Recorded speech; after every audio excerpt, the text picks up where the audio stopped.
So, hi everybody, welcome, Fáilte Riamh Cach. My name is Susan Kirby.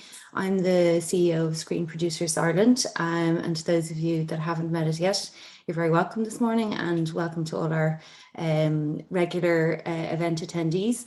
We're very pleased as well to welcome our international guests this morning, who you will hear more about and more from shortly. We have a very significant number of people joining the call this morning, I'm delighted to say.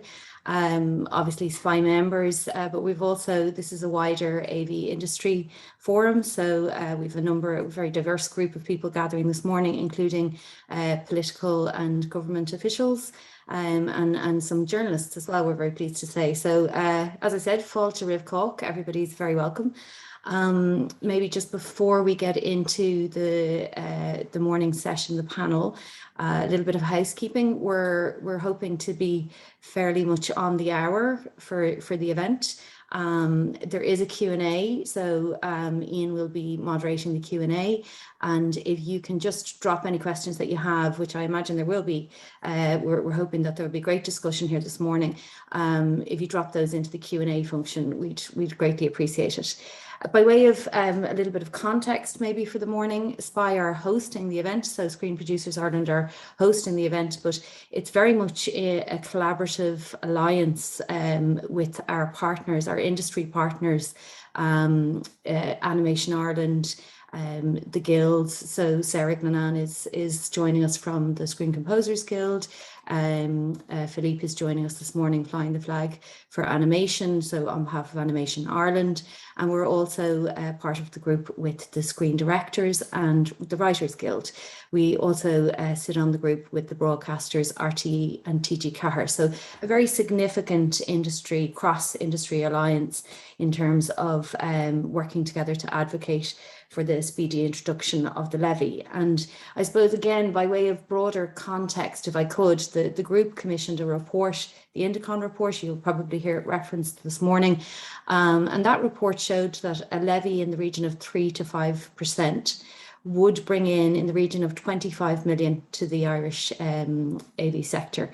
And I suppose to give context to that, that's in the region of the annual budget for Screen Ireland.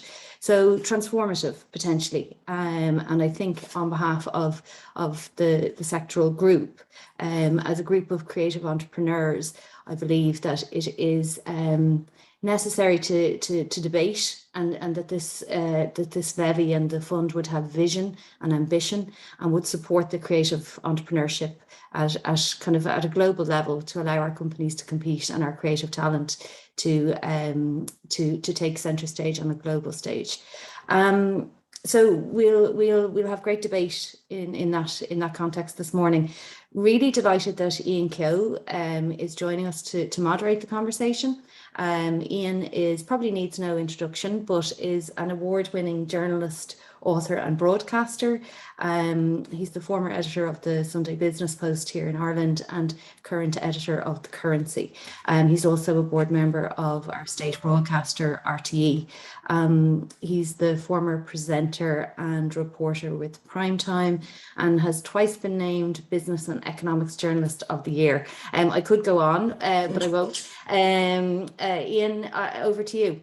Well, thank you very much, Susan. I'm delighted to be here, and it's great, really great to see so many people tune in and so many people interested in this topic, because I think at times it's very easy to underestimate the cultural impact and the economic impact of this sector in Ireland. But when you strip it down and look at the numbers, and you see it supporting 12,000 jobs, an industry worth 690 million euro a year.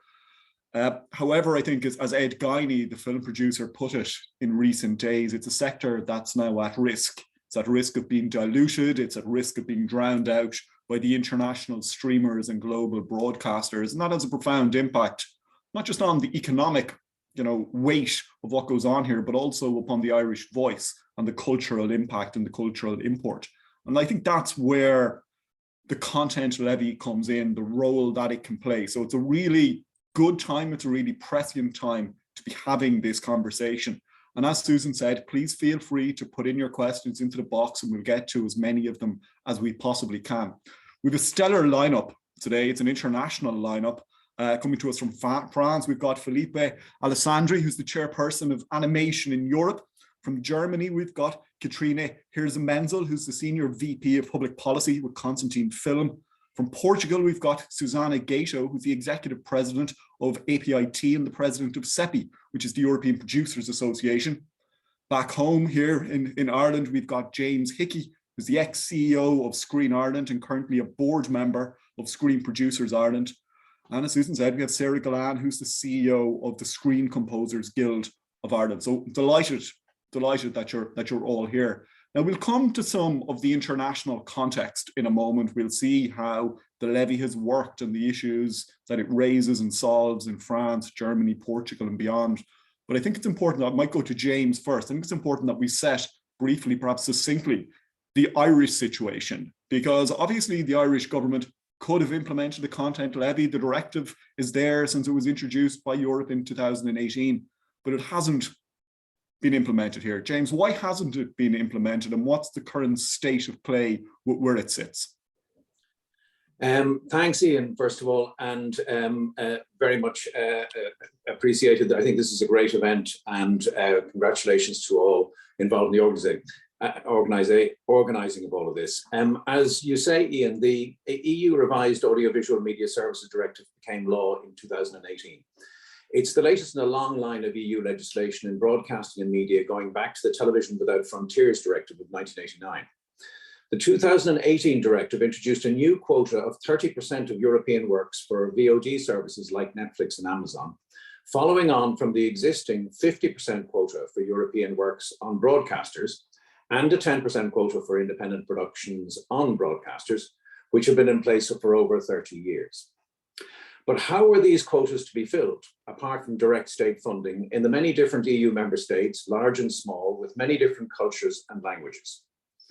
The 2018 directive referred to two methods in particular that member states could apply. One was the introduction of levies on services providing audiovisual services to member states, and the second was the introduction of investment obligations on those services.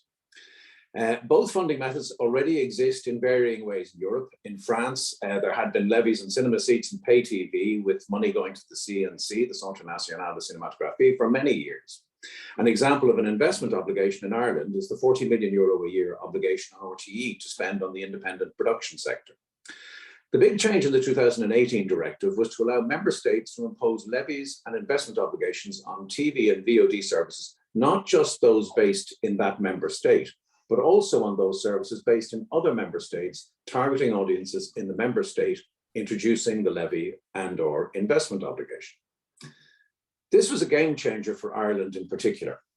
A large part of pay TV subscriptions in Ireland are paid to Sky, which is not based for regulatory purposes in Ireland, and SVOD subscriptions are going to Netflix based in Holland and Amazon based in Luxembourg, amongst other examples. The 2018 directive was to be implemented by September 2020.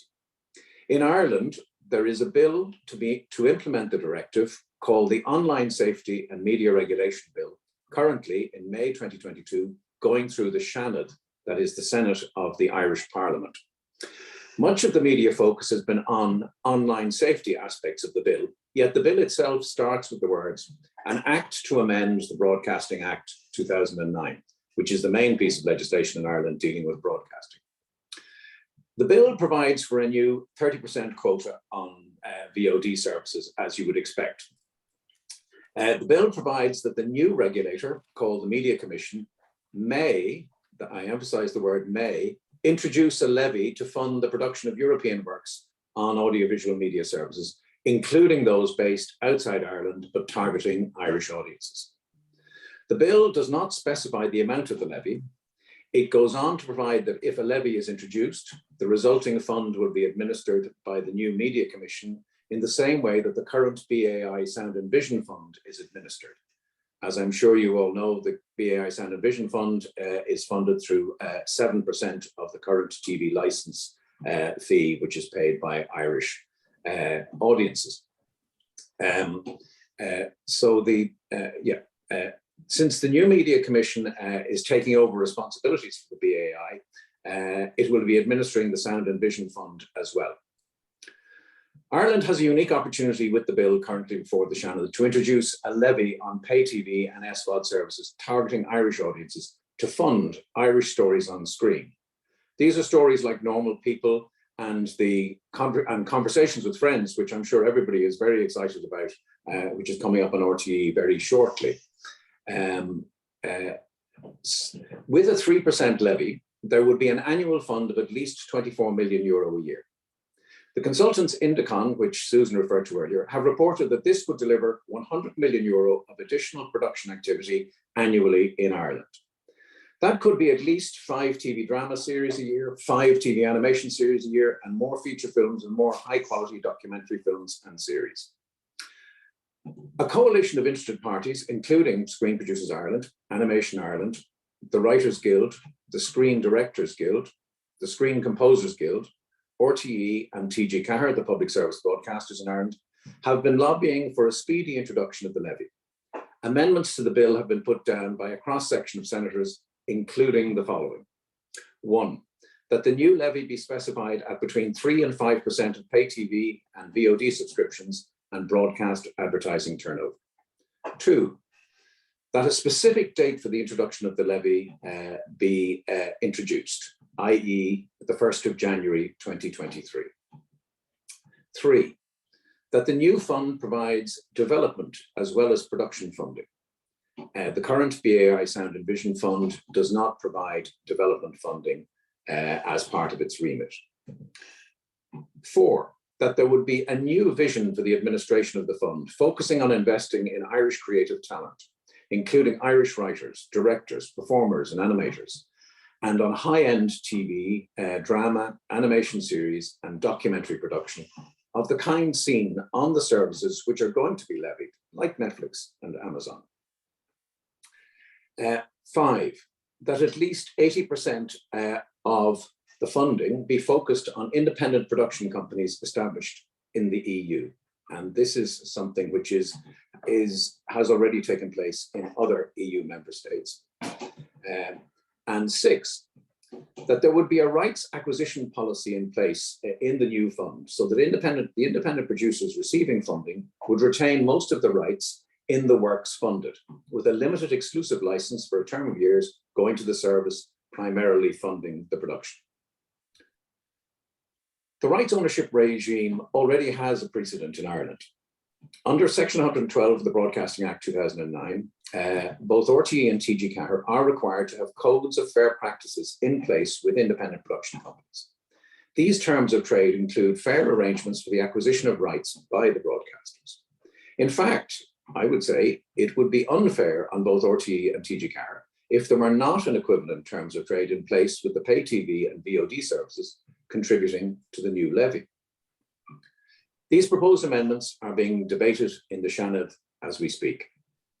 The Minister for Culture and Media, Catherine Martin, has so far declined to adopt the amendments, but dialogue with the department is ongoing. James, I might just come across you there just briefly because I want to bring in some other speakers. In a word, as you say, the Minister hasn't do it. If you were to put money on it, do you think it will get implemented? And when may it be implemented by, if it is to happen? The biggest challenge the Media Commission has is all the other things it's got to do as well, Ian. That's the big problem. The Media Commission has got to start regulating VOD services in Ireland. It's got to start regulating online safety in Ireland. It has so many things on the agenda. I mean, for example, the Media Commission has to start with a levy of its own, not a production fund levy, because under the legislation, it's required to impose a levy on all those it regulates to administer the Media Commission in the first place. So obviously that's going to be a priority, very simply. Okay. Listen, I want to go to Portugal. I want to talk to Susanna because obviously you know it's been implemented. You have kind of implemented some of this in Portugal. What has been how did it manifest itself, and what has been the impact upon it on the creative industries in Portugal? Hello everybody. Thank you. I'll start. And thank you very much, obviously, for joining us. For the invitation. It's a pleasure to be here discussing this topic. I must say that I'm a big fan of the AVMS directive, and it was a struggle first in Brussels and then here in Portugal. So just to give you a little bit of context, I'm executive president of APIT, is the Portuguese Association for Independent TV Producers. We represent more than 80% of the audiovisual market related to television mostly. And we are a small country, we like to say that we are a medium country. So we have 3 free-to-air broadcasters, 1 public and 2 commercials. And we have a huge penetration of cable. More than 90% of the houses have cable. And they are active in this. And the last numbers that we have relating to VOD, we have 2 million subscribers, which represents 20% of our population that are active and at least subscribe 1 service. So saying that, before the AVMS, what we have in Portugal is a system of public fund. First of all, only for cinema, only in 2014 that came the first support for audiovisual. And these public funds are administered for a public body, but they are not they don't have public money, because the money comes from one side, from the advertisers. They pay 4% for all the advertising goes to the public fund, and for another side, because of our huge penetration of cable, the operators of the cable operators pay €2 for each subscriber. And this is before the implementation of the AVMS. That's what we've got in Portugal. So when we start discussing the transposition of the AVMS, our association were very focused, first of all, in the investment obligation, because we think that for our kind of market, very small and with a different language, it was important to have these obligations. And our government opted to do both things. They gave priority to investment obligations. And now with the transposition of the AVMS, which we have the first bill was published in November of 2020. And then we have to wait to 2021 for the regulation, and now come into force in January of 22. So this bill gave priority to investment obligation, but they also impose 1% of the revenues that the VOD services have in Portugal goes directly to the public funds. So we have the both systems, and the directive is very, very, very good in that, because it gave the opportunity for the country choose which is better, but for us the better is to join the 2 things. And another thing that it's important, if a VOD doesn't want to invest directly, because imagine they don't, it's a few money or something like that for the smallest, they can opt to give all the money that they have to invest directly to the institute and to go to the public fund. So for us, it changed completely our landscape of the audiovisual. Of course, if the law came into force in January, I don't have figures data to give you, but I can tell you that, of course, the budget of the public institute is already more. We have more money for the contest for this year. And at the same time, we felt that the big VODs are looking for Portugal and wanted to invest here. So for us, was the opportunity of the AVMS represent the opportunity, and this levy was very important to feed the public funds. Okay, well, thank you very much. I feel like I'm hosting the Eurovision. I'm going to go into France now, and I'll talk to Philippe, and I'll come back to you in a couple of moments, Susanna. But the French government, I think it's fair to say, Philippe, have been very, very proactive on this issue, kind of taking a big leadership stance. How does it work in France, and why? How did you convince the French government to be so proactive?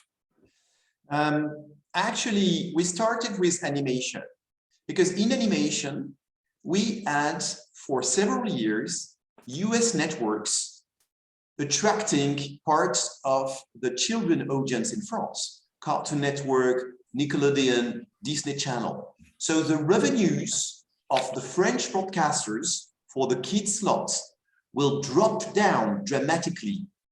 And still there would have been no revenues from these US cable stations. So Animation France started to lobby the government.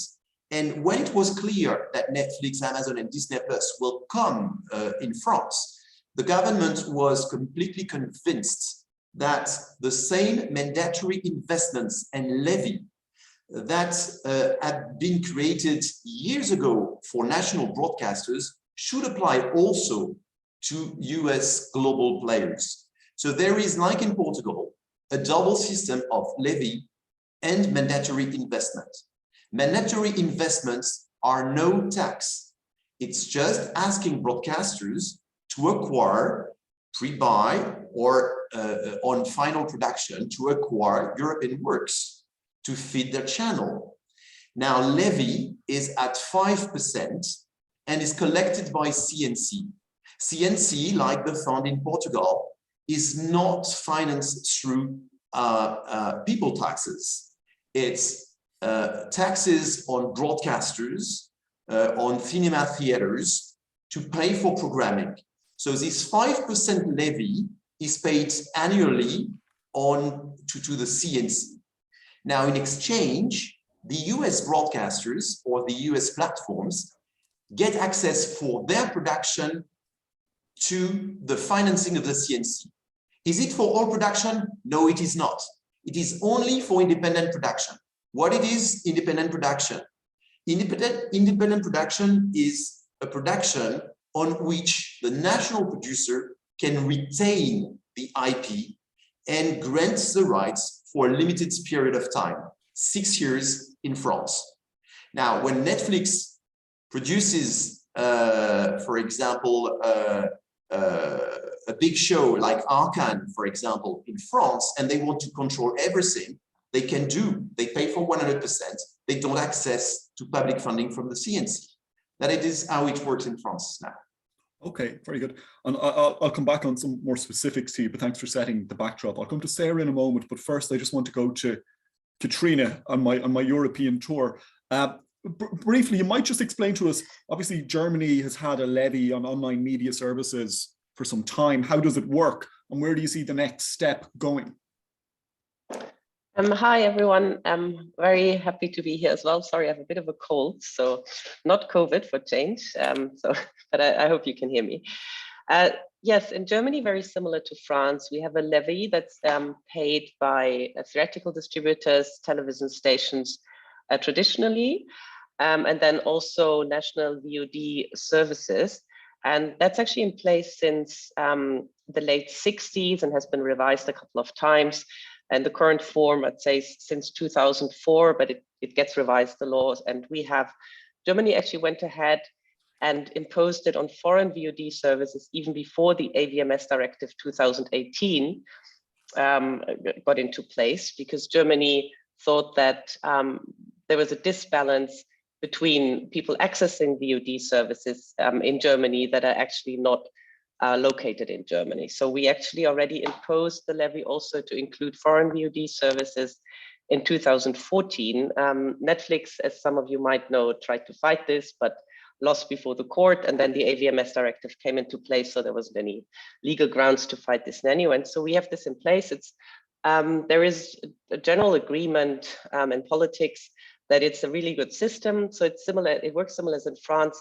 The levy is imposed on all distributors, theatrical, TV on demand, foreign and local. It's collected by the so-called FFA, which is a body similar to the CNC.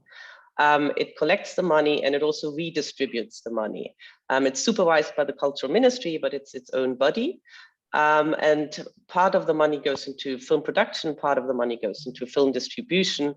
Of the system between giving money to new productions, but also rewarding successful producers.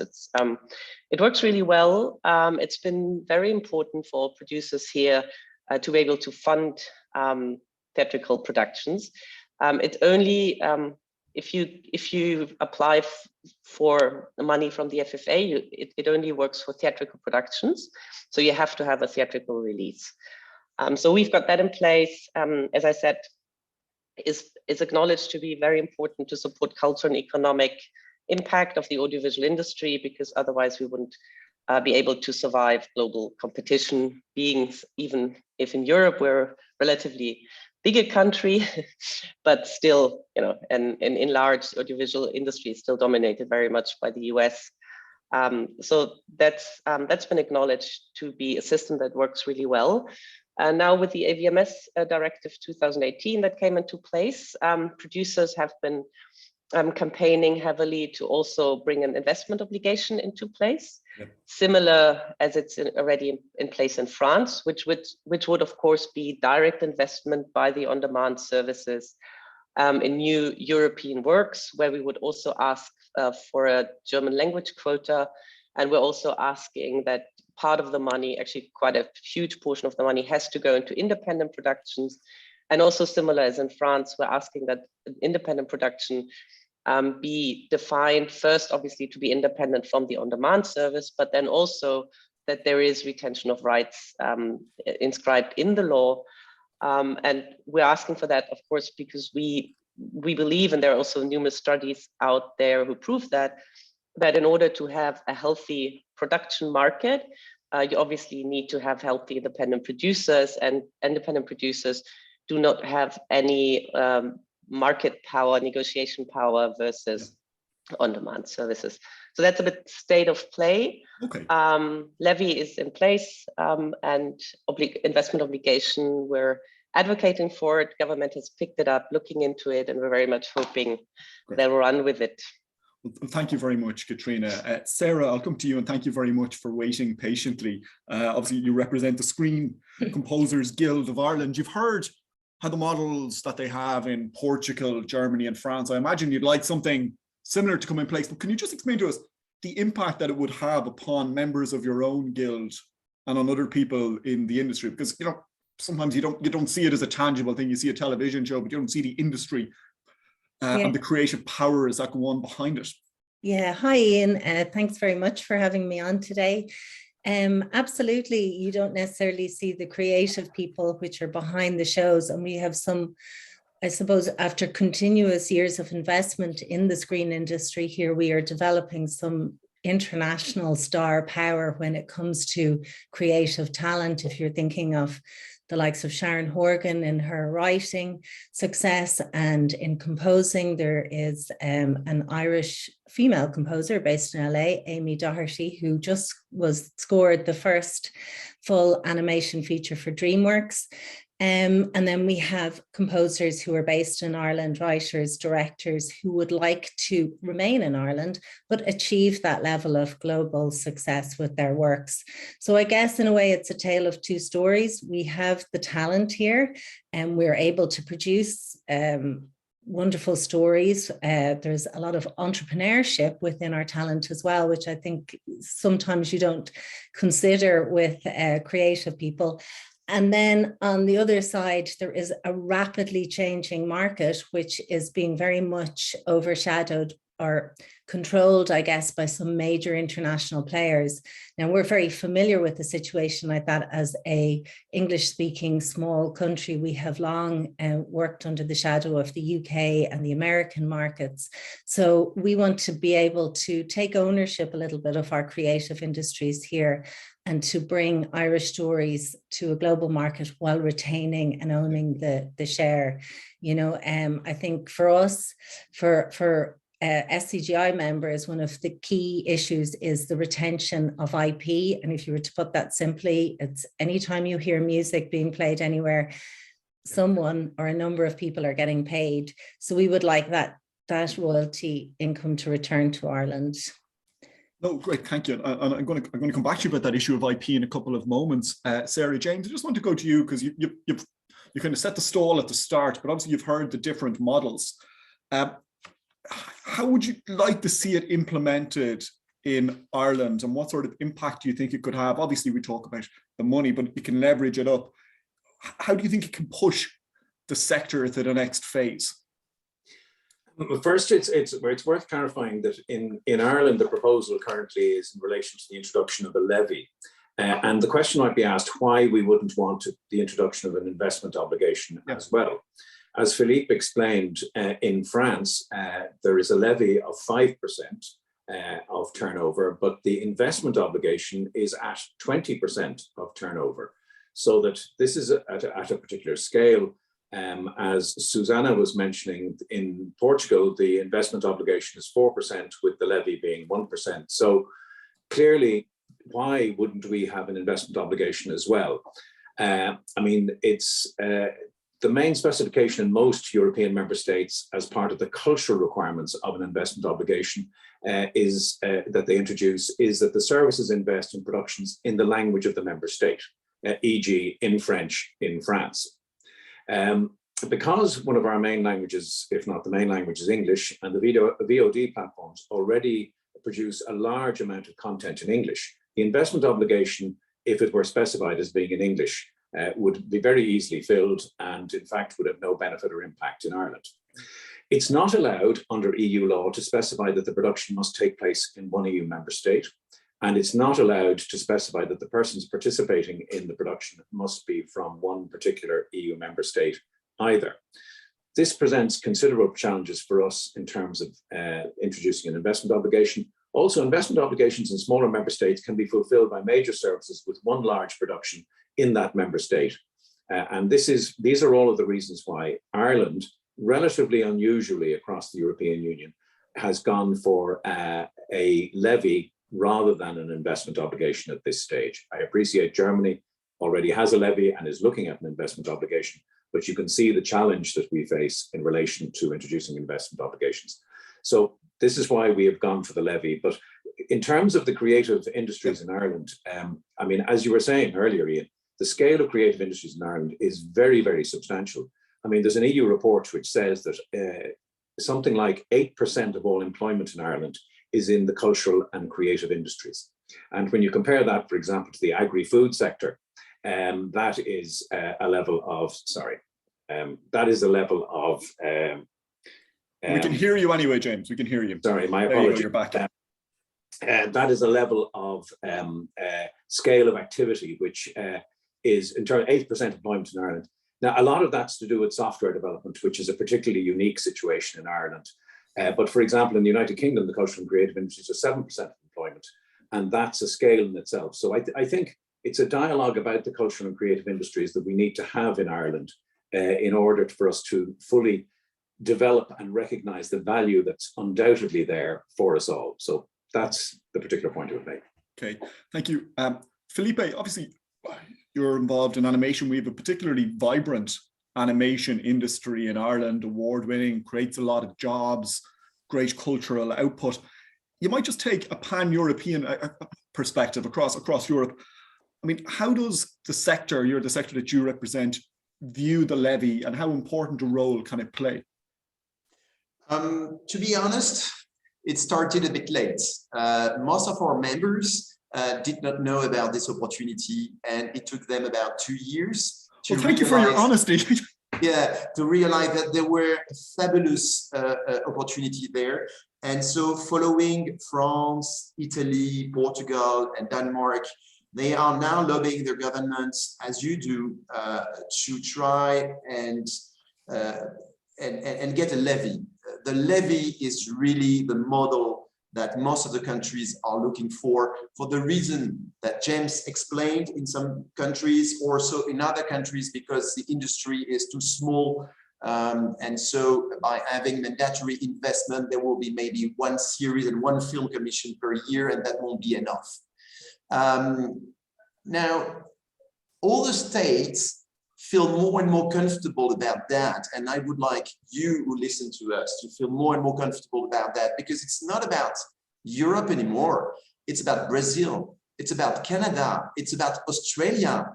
I mean, there's no a more liberal country than Australia at the time. And they have imposed mandatory investment to all the global players, grabbing the revenues out of their country to finance their national content. Now, in terms of animation, we have been lobbying specifically for that, I want to say, in France, and we achieved a 1% specific animation sub-quota, let's call it like that.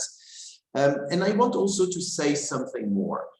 Taking for once the point of view of the platforms, you know, they understand that in each country they need to have local content. They have been tremendously successful with Lupin, which has been produced by French producers. They have been tremendously successful with this Korean show, I can't remember the name, but I watched it. And you know, for example, Netflix is very successful with a Franco-Irish animation series I produced with Cavalier, Boyger, Atmos Cheese.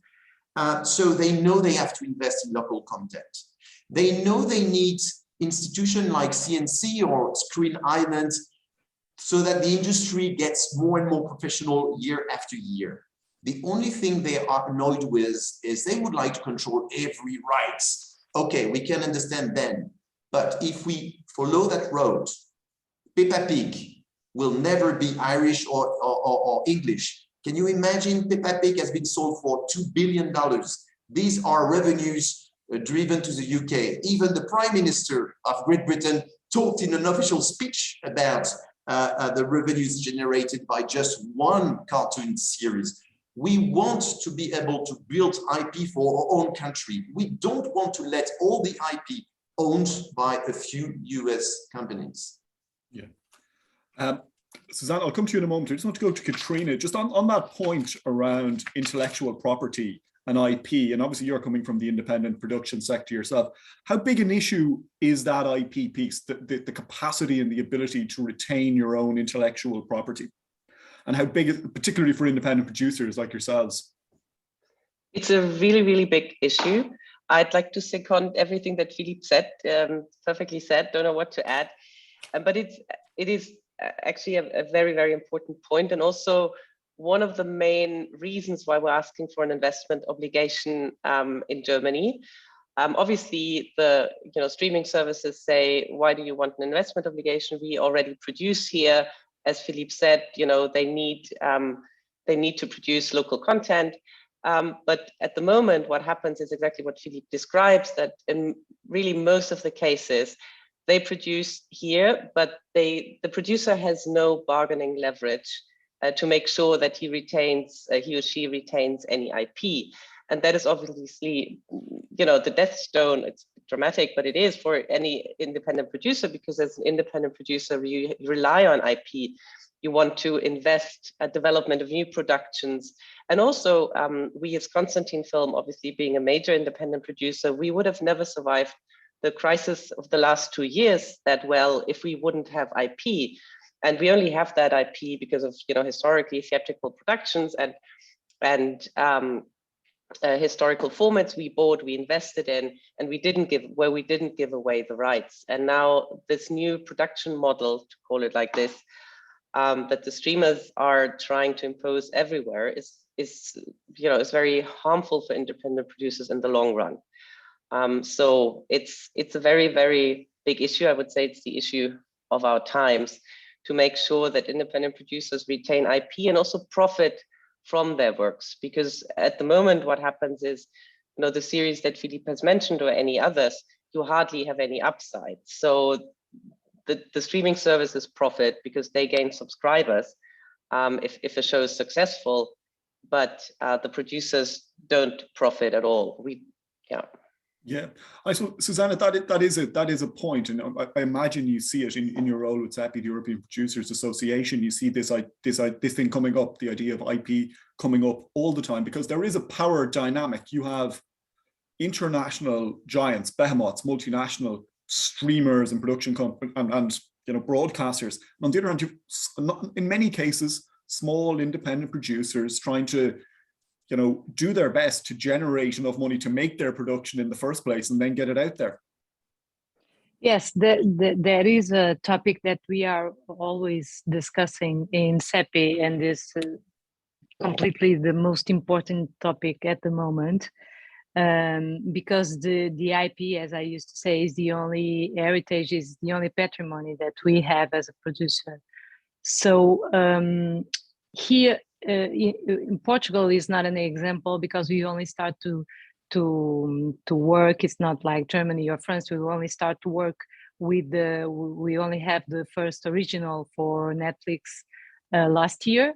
So we are now producing the second one. So I don't have, I cannot say how they negotiate because it was the first and everyone is exciting, like, you know, and you can imagine everyone wanted to do a Netflix production. But of course, in the other countries and in CEPI is something that worries a lot because if we lost the IP, we lost everything that we can have. And we are discussing that with, I think in this matter, we need for an intervention of the government, of the national government, probably, because as you say, and if you are thinking in small countries and small producers, it's completely, it's not feasible to do this kind of agreements with. It's not even easy to negotiate anything. And but this is a topic, a very hot topic in CEPI. And across Europe, how has the audiovisual directive been received in different countries? Obviously, we've had some examples given earlier during by some other panelists. Yeah.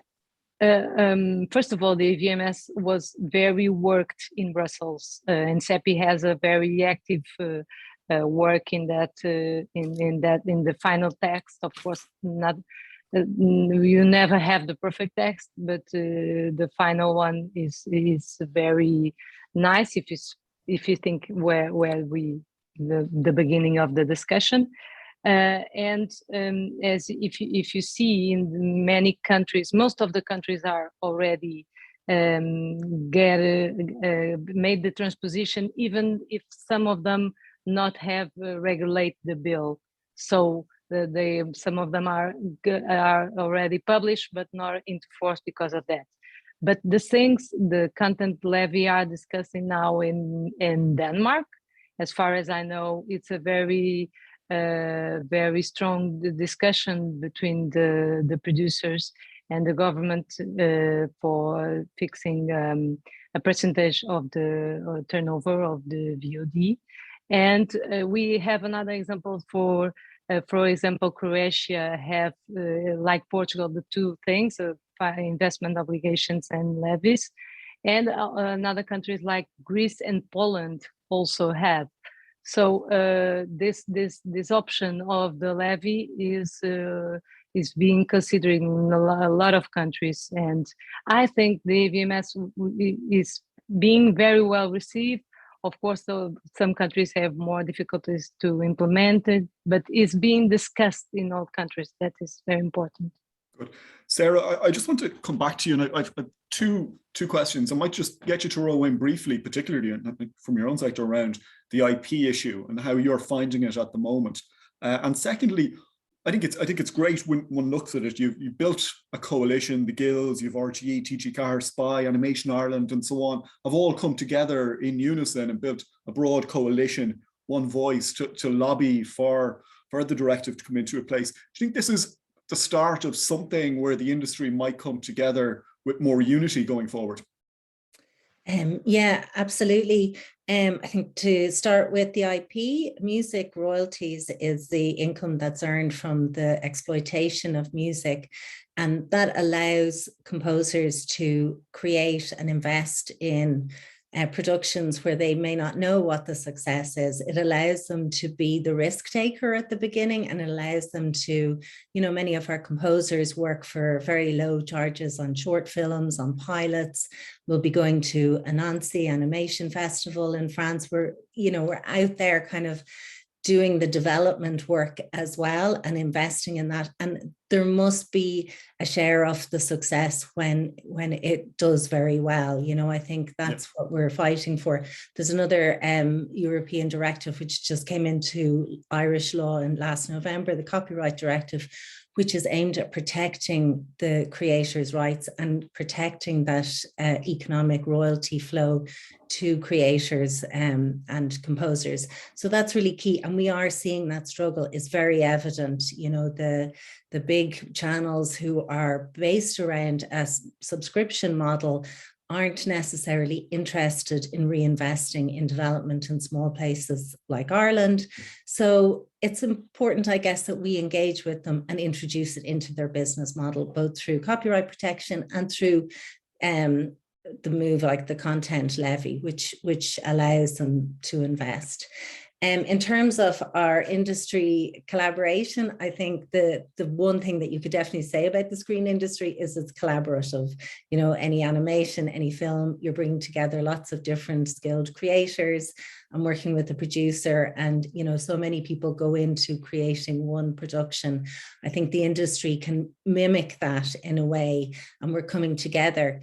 If we also, you know, have a role to help preserve our domestic media, such as the public service broadcasters, we all have a role and a desire to protect the production of Irish language content. And we have a role to protect our independent producers, because they are who give composers work, and then vice versa. So yeah, absolutely. I think from this will evolve a stronger domestic industry who will work well together.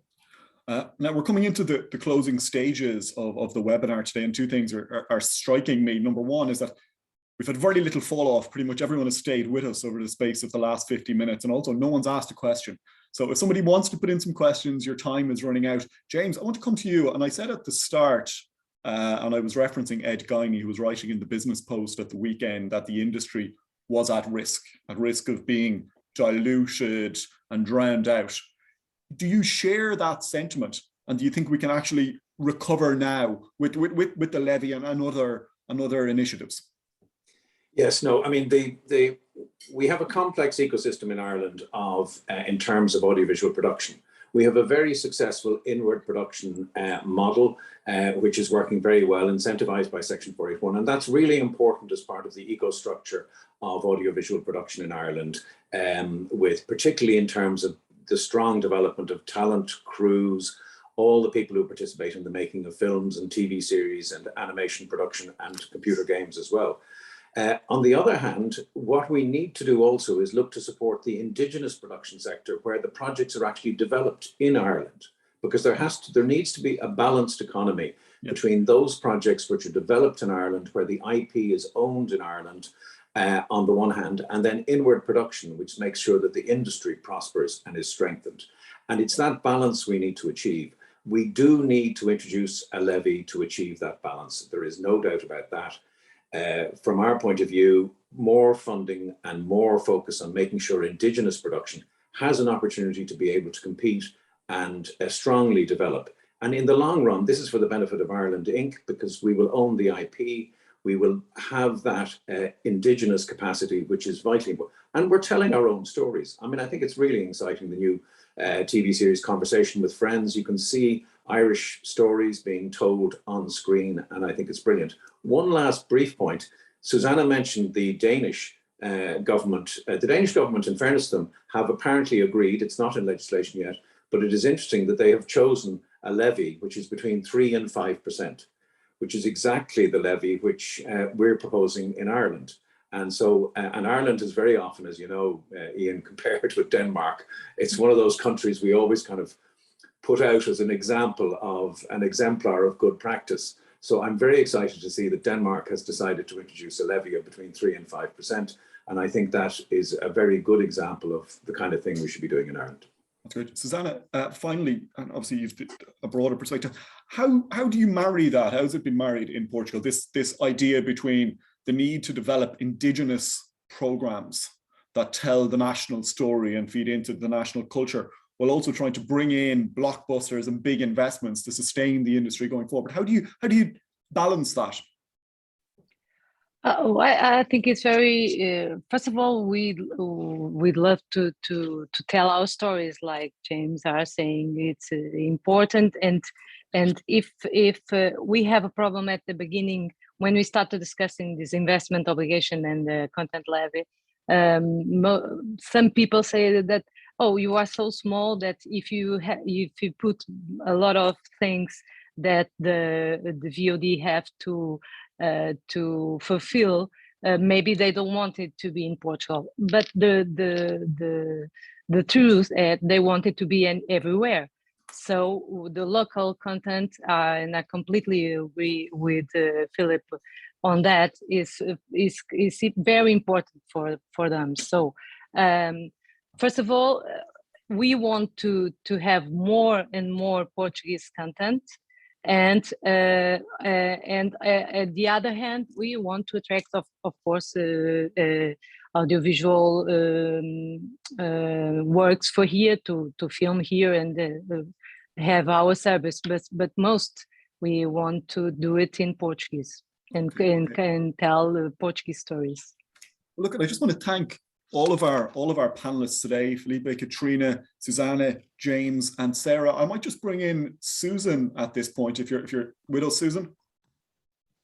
Yep, I'm here. Thank you. Yeah, thank you. Before I hand you back just to close remarks, I might just put it to you. Obviously, you've heard the varying examples. I'm just wondering what your key takeaways were from what you've heard over the last 56 minutes from our panelists. Yeah, it was a fascinating conversation, and thank you all. Just to kind of lean into your analogy there earlier, in douze points for everybody for your adept coverage of all the points. I can see, I don't know, I did mention at the top of the session, Ian, to put the questions into Q&A. I can see one gone in there now, and I can see a hand up as well. So maybe I know. I'll just try that question. Yeah, now. you might just cover that question, and yeah. I think there might be another one coming in as well. Right. Sorry. Well, this is, and I am conscious of time, but quickly, how is Germany defining German cultural works? So I presume that's coming for you, Katrina. So there is no such definition of a cultural works, but the various funding systems have cultural tests. So for instance, you need German language script, then obviously elements, director, etc. So it's a mix of European and German elements. If that helps, it's a bit hard to, so we don't have like one definition that applies across the board. Okay, and then there's a question, I'll just put it out to the panel. Are there any local deals being done with streamers in European countries? If someone wants to weigh in on that. Here in Portugal, no, but I think in France, Philip, I don't know if you can help me on that. I think in France there are direct deals with the streamers. I can also. So there is a lot of production going on in Germany with the streaming services, which obviously everyone is very grateful for. Constantine Film will also produce a lot for the streamers. As I said, the reason why we think it's important to still ask for an investment obligation is first, obviously, to sustain that, because there needs to be a bit of a planability and all of that, and so to fix a certain amount of reinvestment of into the production of European works in Germany with German cultural language, and then, as we discussed and everyone I think has stressed, to regulate the retention of IP for independent producers, because that's so crucial for reinvestment, development, and to sustain a healthy market. Okay. In France, there have been very many deals for all genres, from on fiction, animation, and documentaries, from Amazon, Disney Plus, Netflix, even Paramount Plus, which is not yet in France, has struck an output deal with Gaumont. So yeah, it has started already. Okay, and finally, I'll try another question I've just got in from Owen. Is it true that member states can implement quotas and funding requirement reworks cultural expression? Excuse me. And could there be a way to implement protections in an Irish context where language doesn't have the same impact? No. I'm afraid not. I'm afraid not. The only thing you can do is say that you need a minimum of European participation. But as James said at the beginning, Irish and European citizens are the same. Probably the only thing, but I think the question asks, is there anything else other than language requirement? And to my knowledge, as Philippe said, it's only language requirement that is acknowledged. You can do that. So you could do Irish language requirement, I guess. Okay, and I think I'll put the final question, Susan. I think I'll put it to yourself, and then you can wrap up. But what's the timeline of the current lobbying with the Irish government? And those the responsibilities to push this through lie with the Media Commission, which is ongoing, or the Department of Culture and Media? Yeah, it's an excellent question. So where we are, this has been quite a long range campaign, if you will, and Sarah and James have both referred to the fact that you know, the industry group has been working on this for some time, including kind of the development of the Indicon report. Where we are now is that the bill is being debated in the Seanad. We're delighted actually as a group that we have gotten cross-party support for the amendments which we put forward. James, I think, outlined those amendments, and they're really key. They're really key to the success of this fund. So it's being debated now. I suppose we're very keen that there is continued engagement with the department, the BAI, the relevant stakeholders in the development of the fund and the vision that the fund holds. Because that is critical to ultimately Ireland remaining competitive in a space. I suppose maybe Ian, if that answers that question. Yeah. And then just in terms of the point you raised around kind of the key touch points, so many, it was a very broad ranging conversation. But I have to say, I suppose, wonderful to have our international guests here, but we have to say there is a real issue that Ireland can fall behind competitively here, in that it's clear that the levy is already showing results in Germany, France and Portugal, and the investment obligations are also under consideration. So on behalf of the creative entrepreneurs that we all represent, they do not want to fall behind. IP and I suppose that kind of complex ecosystem of the Irish sector here. The government has long since demonstrated, you know, support by interventions like Section 481. So we're very keen that support would be developed even further. Again, to speak to the idea of there being, we've been very successful in terms of inbound. How do we create that balance in terms of developing a rich, dynamic, competitive Indigenous Irish sector and all of the creative ecology that also benefits from it, our writers, our directors, our composers. It strikes me that I think, to quote James, Ireland has a real opportunity here. So we're very keen that, you know, on the call here today are the producers, the writers, the directors, and in some cases the performers attached to Normal People, Kin, Aracht, Colleen Kuhn, you know, wonderful documentaries like The Farthest and beautiful animation like Wolf Walkers. We want to do more in that space, in all of those spaces, and Ireland has a real opportunity to do that. And I suppose maybe by way of final call to action is we acknowledge the government's support of the sector, and we would call on them to continue in that support and to work with us, the Alliance Group, to really deliver against the kind of creative entrepreneurship opportunity that's here, but to do so with urgency, because what I'm hearing very clearly is Ireland is in danger of falling behind. So yeah, that would be my I hope I haven't left anything out there. Not at all. Well look, thank you, Susan, and thanks to Spy for putting on this great event. And finally, I'd just like to thank all of the speakers for making the time and putting in the preparation and for their insightful comments. So thank you all very, very much. And to echo your own comments, Ian, thank you as our expert moderator, and to all of our panelists and everybody who joined us. We really appreciate it. If I could, just one final call to action. Please follow, delighted you all attended this morning, but please do follow all our channels and engage with the conversation here.